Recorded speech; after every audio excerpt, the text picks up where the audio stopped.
Hello বন্ধুরা, আসসালামু আলাইকুম। Welcome back to my channel Bengal mom cooking. আশা করছি আপনারা ভালো আছেন। আলহামদুলিল্লাহ আমিও ভালো আছি। আজকে আবারও চলে এসেছি নতুন একটি রেসিপি নিয়ে। আজকের রেসিপিটা হলো ফ্রাইড রাইস। দেখতে থাকুন আপনারা, অবশ্যই পুরো ভিডিওটি দেখবেন, স্কিপ করবেন না, দেখতে থাকুন ভিডিওটি কেমন লাগে আপনাদের। দেখুন, প্রথমেই আমি চলে এসেছি, 500 গ্রাম চাল নিয়েছি। এটা হচ্ছে বাসমতি চাল নিয়েছি। বাসমতি চাল এটা আমি ভিজিয়ে রেখে দেবো পুরো 30 মিনিটের জন্য। এটা আমি অল্প পানি দিয়ে ভিজিয়ে রেখে দিচ্ছি। পরে আবারও 1-2 বার পরিষ্কার পানি দিয়ে ধুয়ে নিয়ে তারপরে আমি করব। তারপরে আমি কেটে নিয়েছি বিনস, গাজর, মটরশুঁটি আর ক্যাপসিকাম। এগুলো নিয়েই আমি তারপরে চুলার মধ্যে চলে এসেছি। ওগুলো কিন্তু পরিষ্কার করে ধুয়ে ছোটো ছোটো করে কেটে নিয়েছি। নিয়ম যেরকম কাটা নিয়ম হিসাবেই আমি কেটে নিয়েছি। তারপরে আমি চুলায় চলে এসেছি। একটি হাঁড়ির মধ্যে পানি দিয়ে পানিটা গরম হয়ে আসলেই আমি দিয়ে দিয়েছি লংফুল, তেজপাতা, দালচিনি, মশলা সব কিছু দিয়ে আমি আর একটু স্বাদ অনুযায়ী আমি নুন দিয়েছি।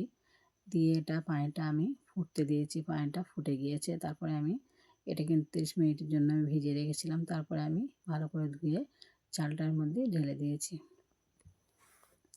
ঢেলে দিলাম। তারপরে ভাতটা হবার জন্য আমি দেখুন ওয়েট করছি পুরো।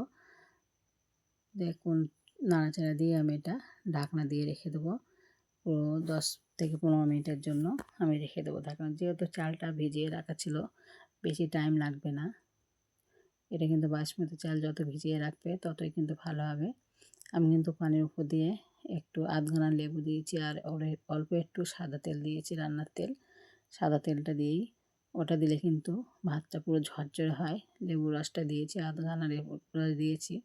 এটা দিলে কিন্তু ভাতটা পুরো ঝরঝরে হবে। ভাতটা কিন্তু দেখতে খুব সুন্দর লাগবে আর ছাড়া ছাড়া হবে, কোনো অসুবিধা হবে না, এটা জড়িয়ে যাবে না। তার জন্য ভাতটা দেওয়া। অনেক সময় বাসমতি চাল কিন্তু অনেকে রান্না করতে পারে না, ভেঙে যায়, জড়িয়ে যায়, কাদা হয়ে যায়, মানে নরম হয়ে যায়। ওই জন্য এটা দেওয়া। তাড়াতাড়ি নরম হবে না এবং জড়িয়েও যাবে না। দেখুন, আমার ভাতটা হয়ে গেছে। আমি ভাতটা নামিয়ে নিয়েছি। পুরো 15 মিনিট থেকে 20 মিনিট পর্যন্ত আমি ওটা রান্না করে নিয়ে নামিয়ে নিয়েছি। তারপরে ওটা পানিটা ঝরিয়ে নেব। তারপরে আমি একটি কড়াই বসিয়ে আমি সাদা তেল দিয়েছি। প্রথমে বিনস, গাজর সব একে একে আমি দিয়ে দিচ্ছি। মটরশুঁটি এবং শিমলা মির্চ সব কিছু একসঙ্গে আমি দিয়ে দেব। প্রথমে বিনস আর গাজরটা দিয়েছি কারণ এটা গলতে সিদ্ধ হতে দেরি হয়। ওই জন্য আমি এটা আগে দিয়ে একটু নাড়াচাড়া দিয়ে একটু নিয়ে তারপরে আমি দিয়ে দিচ্ছি ক্যাপসিকাম আর মটরশুঁটি। দিয়ে ভালো করে নাড়াচাড়া দিয়ে আমি এটা নরম করে নেব। প্রথমে নুন দেওয়া যাবে না, নুন দিলে কিন্তু এটা পুরোপুরি নরম হয়ে যাবে। নুন দেব না, প্রথমে একটু সিদ্ধ করে নেব, তারপরে লাস্টে নুন দেব। আমি ঢেকে রেখেছি, পুরো লো আছে, আমি ঢেকে রেখেছি 5 থেকে 5 মিনিটের জন্য। ঢেকে রেখে দেখুন পুরো একটু নরম হয়ে গেছে, একটু ভাজা ভাজা হয়ে গেছে। এই পর্যায়ে আমি নুনটা দিয়ে দেবো। নুন দিয়ে দিয়েছি। দেখুন, নুন দেওয়া হয়ে গেছে। আমি আরও একটু সিদ্ধ করে নেব, আরও একটু হালকা ভাজা ভাজা করে নেব।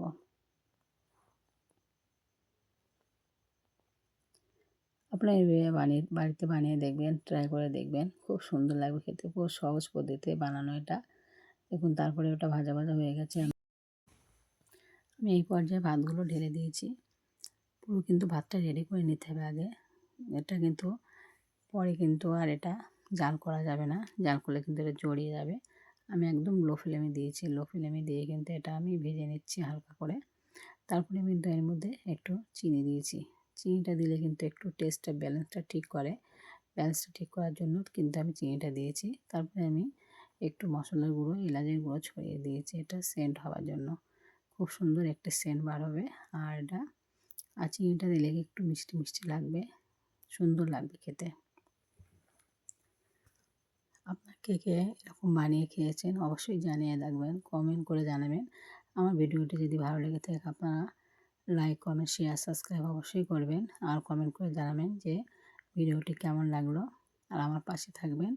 দেখুন উপর থেকে একটু আমি ঘি ছড়িয়ে দিয়েছি, ঘি 2 চামচ মতো আমি ঘি দিয়ে দিয়েছি। ঘিটা দিলেও কিন্তু খুব সেন্ট বার হয়, খুব সুন্দর একটি খুশবু বার হয় আর খেতেও কিন্তু সুন্দর লাগে। ভাতটা পুরো ছাড়া ছাড়া হয়েছে দেখুন। তারপরে আমি পরিবেশন করছি খাওয়ার জন্য, দুপুরে খাওয়ার জন্যে গরম গরম পরিবেশন করছি। দেখুন কি সুন্দর ছাড়া ছাড়া হয়ে গেছে ভাতগুলো, খুব সুন্দর লাগছে দেখতে এবং খেতে কিন্তু মাশাআল্লাহ দারুণ সুন্দর। আমি যে বাদাম কিশমিশটা দিয়েছিলাম সেটা কিন্তু খুব ভিডিও করা হয়নি, ওই জন্য ওটা আর কি দেখাতে পারলাম না। আমি বাদাম কিশমিশটাও দিয়েছিলাম আমি মাঝখানে। দেখুন এটা পুরোপুরি হয়ে গেছে, রেডি হয়ে গেছে পুরো খাওয়ার জন্য, পুরোপুরি রেডি। দেখতে তো খুব সুন্দরই লাগছে। আপনারা অবশ্যই বাড়িতে এটা ট্রাই করে দেখবেন এরকম করে বানিয়ে। আমার ভিডিওটি ছিল এই পর্যন্তই।